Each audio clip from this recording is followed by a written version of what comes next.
Number 25 on this list was a children's sleepwear treated with a chemical so toxic it was later found to alter genetic material, and it was sold in nearly every department store in America.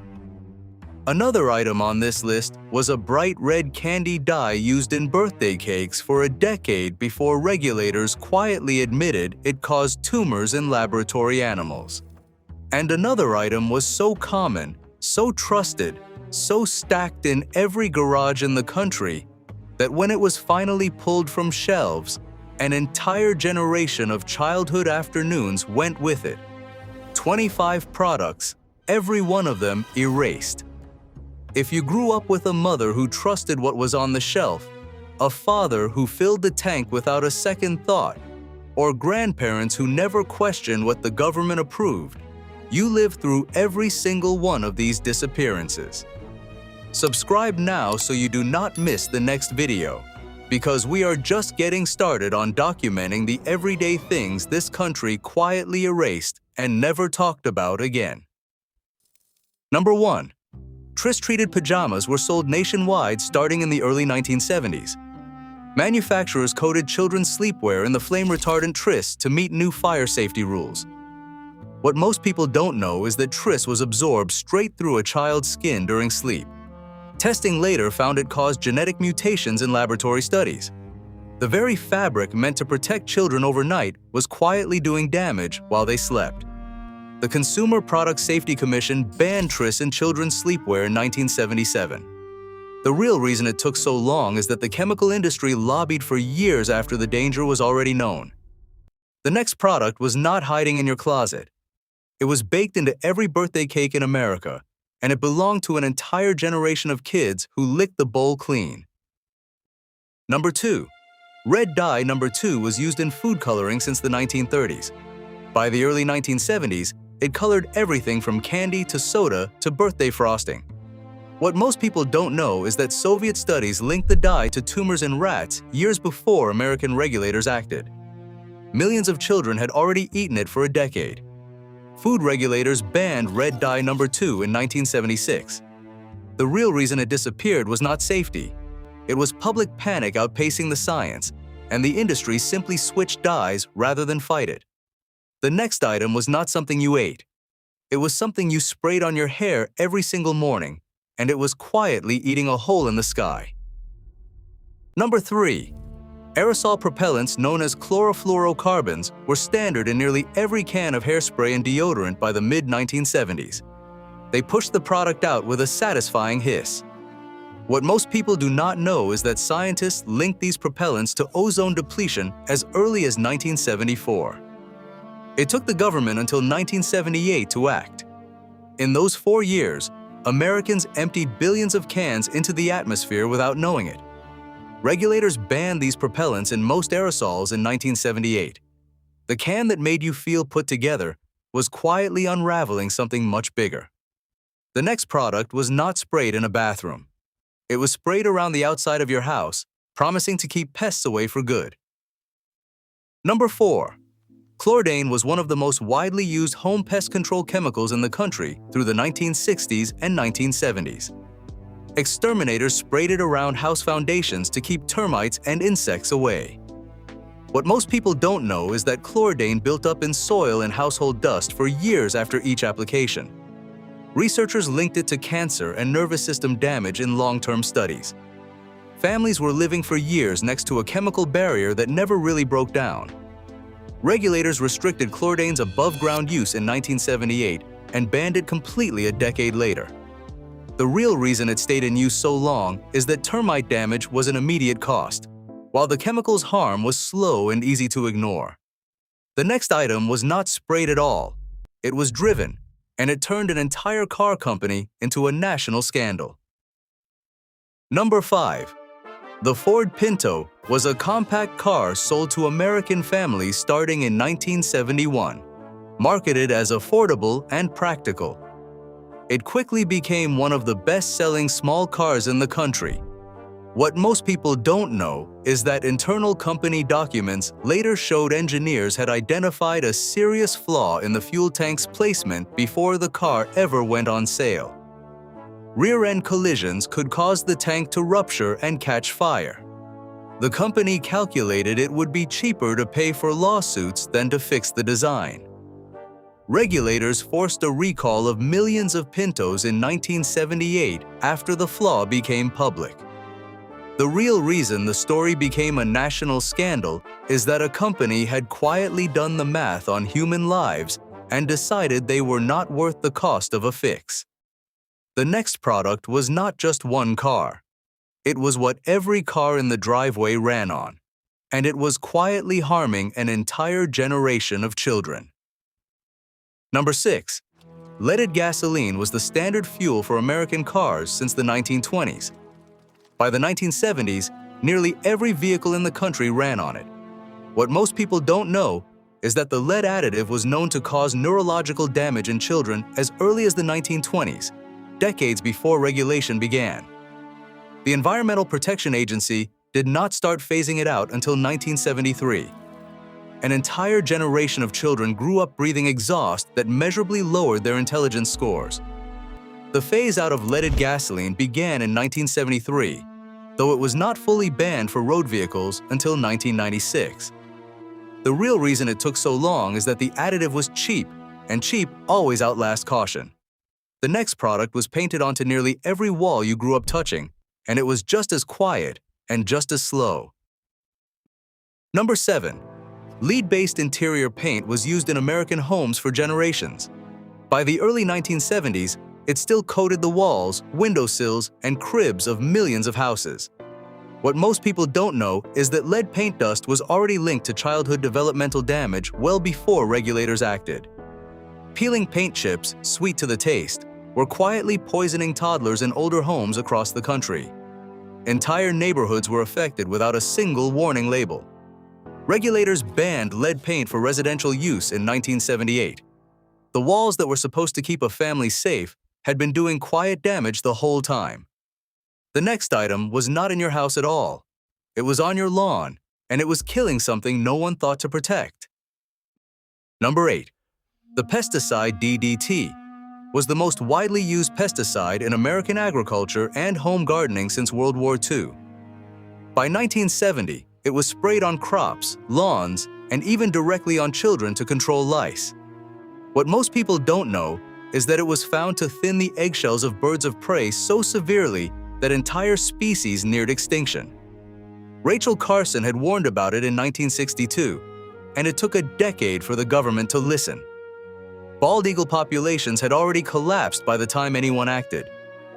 The Environmental Protection Agency banned this pesticide for most uses in the United States in 1972. The real reason it finally happened was not the harm to people. It was the silence where birdsong used to be. The next product did not kill birds. It was swallowed, one small pink pill at a time, by mothers trying to lose the weight they gained having their kids. Number 9. Amphetamine-based diet pills were widely prescribed and casually distributed through the 1960s and into the early 1970s. Doctors handed them out for weight loss almost without question. What most people don't know is that these pills were functionally the same stimulant compounds later classified as dangerously addictive controlled substances. Housewives were prescribed them by the millions with almost no monitoring. Addiction was treated as a personal failing rather than a predictable outcome. New federal drug law sharply restricted amphetamine prescriptions in 1970. The pill that promised control over a woman's body was quietly taking control of something else entirely. The next product sat right beside those diet pills in the same medicine cabinets, and it had an even darker reputation waiting for it. Number 10. A sedative called Methaqualone, sold under a well-known brand name, was prescribed as a sleep aid throughout the late 1960s and into the 1970s. It was marketed as a safer alternative to older sedatives. What most people don't know is that it turned out to be just as addictive and dangerous as the drugs it replaced.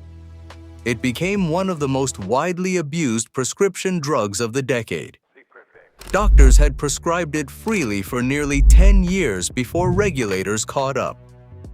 This drug was placed under the strictest federal control in the early 1980s, after a decade of tightening restrictions that began in the 1970s.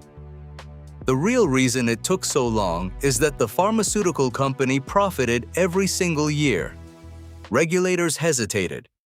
The next item was not a pill at all. It was strapped to your face for 20 minutes at the beauty parlor once a week without fail.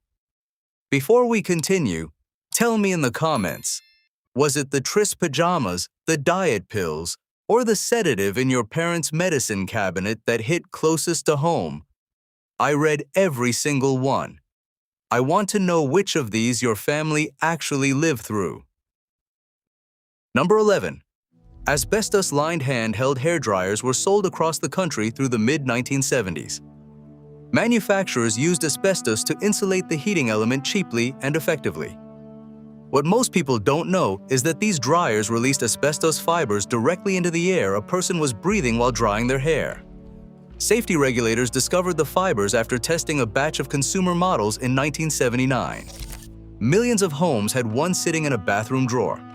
Regulators pushed manufacturers to recall asbestos-lined hairdryers in 1979. The appliance built to make you feel presentable was built from the same material used to insulate factories. The next product was not in the bathroom. It was on the kitchen table, dyed a shade of red that no fruit has ever actually been. Number 12. Red dye. Number 4 was used to color maraschino cherries and certain candies through the 1960s and early 1970s. It gave cherries their unnaturally bright red shine. What most people don't know is that studies found the dye caused damage to the adrenal glands of test animals. It had been used specifically in food products marketed to children for over a decade. The cherries on top of every sundae were part of the experiment. Food regulators banned red dye number 4 for food use in 1976. The real reason it disappeared is that regulators finally applied the same standard to food dye that they had been applying to drugs for years. The next item was not a dessert at all. It swam up from the ocean onto family dinner tables, carrying something the government did not test for until it was almost too late. Number 13. Fresh swordfish was a staple of American seafood dinners through the 1960s. Restaurants and grocery stores sold it without any mercury testing at all. What most people don't know is that food regulators discovered dangerously high mercury levels in swordfish in 1971, high enough to trigger a nationwide import and sale restriction. Pregnant women had been eating it regularly with no warning. The fish had been quietly absorbing decades of industrial mercury runoff. Regulators restricted swordfish sales in 1971 after mercury testing. The ocean had been keeping a record the whole time, and nobody thought to check it. The next product was not on the dinner table. It was packed into the walls and ceilings of homes and schools across the country, and it was made from a material now recognized as a serious health hazard. Number 14. Asbestos insulation was used in homes, schools, and offices across the country for decades leading into the 1970s. It was praised for being fireproof, cheap, and easy to install. What most people don't know is that microscopic asbestos fibers, when disturbed, could be inhaled and cause serious lung disease and cancer decades later. Construction and maintenance workers were exposed constantly, often without any protective equipment. Entire schools full of children studied for years under ceiling tiles made from the material. Regulators began restricting asbestos use in the 1970s, with tighter rules following through the following decades. The real reason it took so long to act is that the health effects often did not appear until 20 or 30 years after exposure. The next item was sweeter, smaller, and sat right on the kitchen table next to the coffee, and it very nearly disappeared completely. Number 15. Saccharine sweetener was the go-to sugar substitute in diet soda and tabletop packets throughout the 1960s and 1970s. It sweetened coffee for millions without a single calorie. What most people don't know is that a 1977 Canadian study linked high doses of saccharin to bladder tumors in laboratory rats. Food regulators moved to ban it outright that same year. Public backlash was so intense that Congress stepped in and forced a warning label instead of a ban. Congress blocked the outright ban of Saccharine in 1977, but mandated a cancer warning label instead. This is the rare item on this list that survived, but only because the warning was louder than the ban. The next product was not something you drank. It was something you threw, and on the 4th of July, it could take off a finger. Number 16. Extremely powerful firecrackers, commonly known by a military-style name, were sold openly at roadside stands through the 1960s and early 1970s. Originally designed as military training simulators, they made their way into civilian hands. What most people don't know is that these firecrackers contained far more explosive powder than any standard consumer firework. Emergency rooms reported thousands of severe hand and eye injuries tied directly to them every summer. Kids as young as 10 were buying them at cash-only roadside stands. The federal government sharply restricted these firecrackers in 1976 under expanded fireworks regulation. The real reason it took so long is that nobody wanted to be the one who ruined the 4th of July. The next item was not loud at all. It was quiet, small, and sat in the nursery of nearly every home in the country. Number 17. Traditional wide-slat baby cribs were the standard nursery crib for decades before 1973. Slats were often spaced far enough apart to fit a small head between them.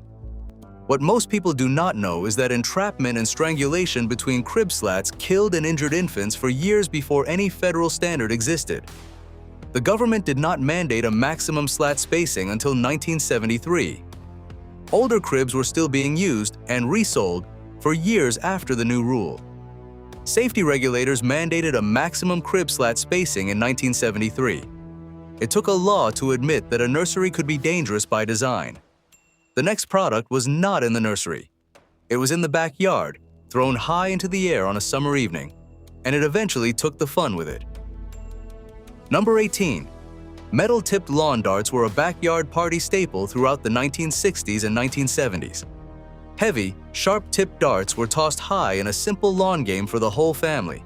What most people don't know is that the weighted metal tips could reach speeds and force capable of serious skull injuries on impact. Reports of injuries, especially to children, mounted steadily throughout the decade. Manufacturers kept selling them as a family game the entire time. Early regulatory pressure began building through the late 1970s, years before the outright federal ban finally landed in 1988. The real reason it took so long is that a good backyard game is a hard thing for a company to give up. The next item was not played with at all. It was sprayed across farmland, forests, and roadsides, and it shared a troubling family history with a much darker chemical used overseas. Number 19.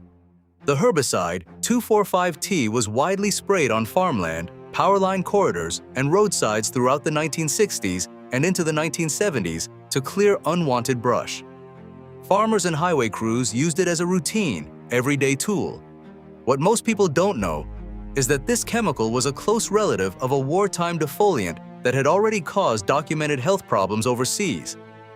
Researchers found it was contaminated during manufacturing with a highly toxic byproduct linked to birth defects and cancer. Communities near sprayed areas began reporting unusual rates of miscarriage and illness through the decade. Regulators suspended most domestic uses of the herbicide in 1979 after mounting evidence and public pressure.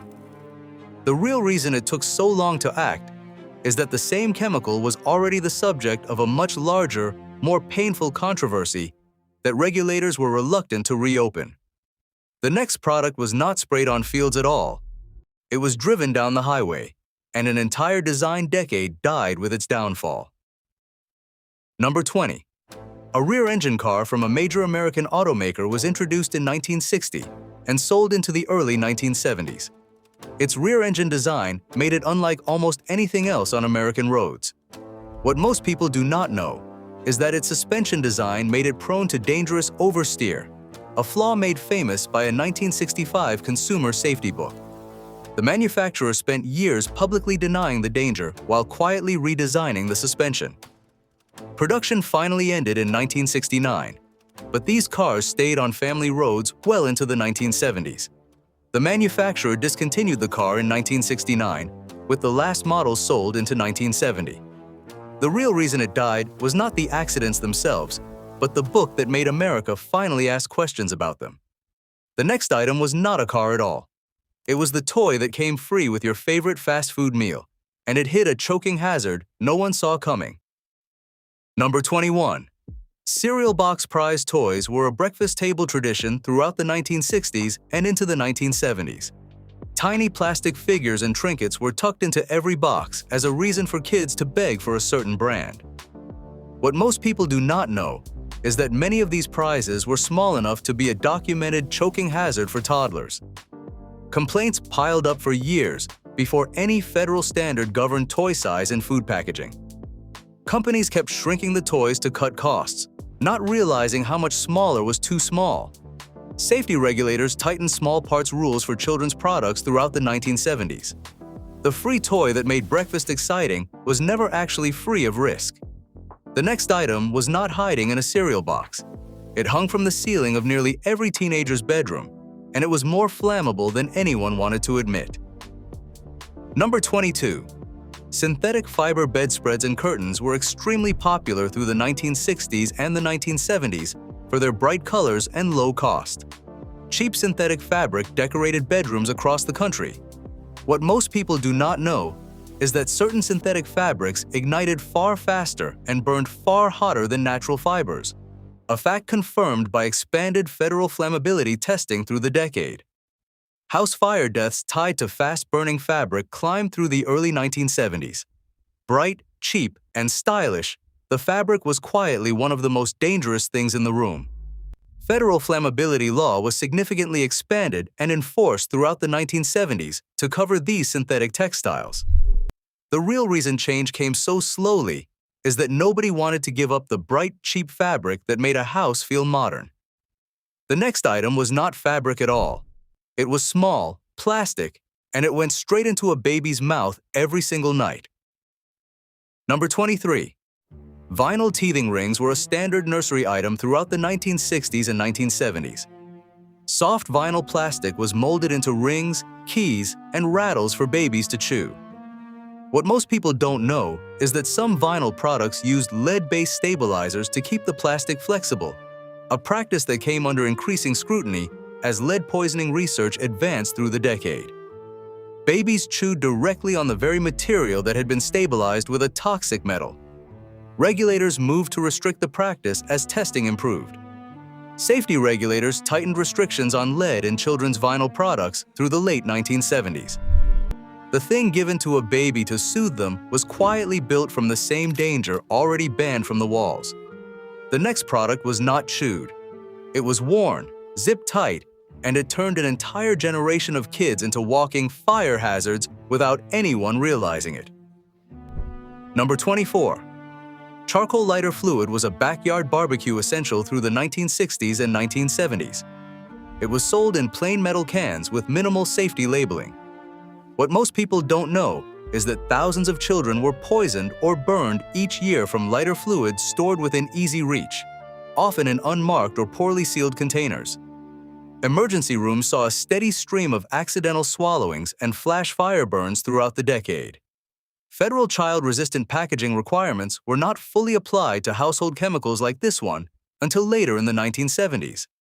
Federal poison prevention packaging protections were extended and enforced more broadly for household chemicals through the 1970s.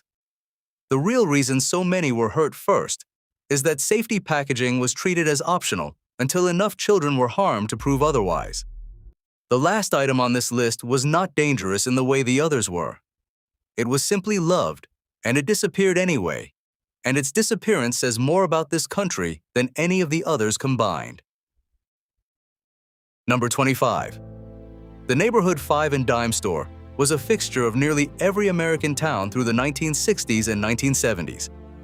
A single small storefront sold everything from candy to fabric to school supplies under one roof.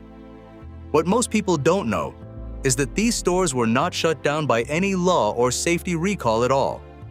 Rising commercial rents and the arrival of big box discount chains quietly priced them out of existence through the decade. Thousands of them closed in a slow wave that nobody declared, and nobody mourned out loud until it was already over. Most independent 5 and dime stores had closed their doors by the end of the 1970s. This one was not banned by any government at all. It was simply outcompeted, and nobody in charge thought that was worth stopping. These stores, these bottles, these ordinary things on ordinary shelves did not just stop working. They were pulled, phased out, quietly discontinued, or priced out of existence. And most of us never got a real explanation for any of it. Which one of these was in your home growing up? Not just the object itself. What does remembering it actually bring back? Tell me in the comments. Subscribe, because there is a lot more of this country left to remember.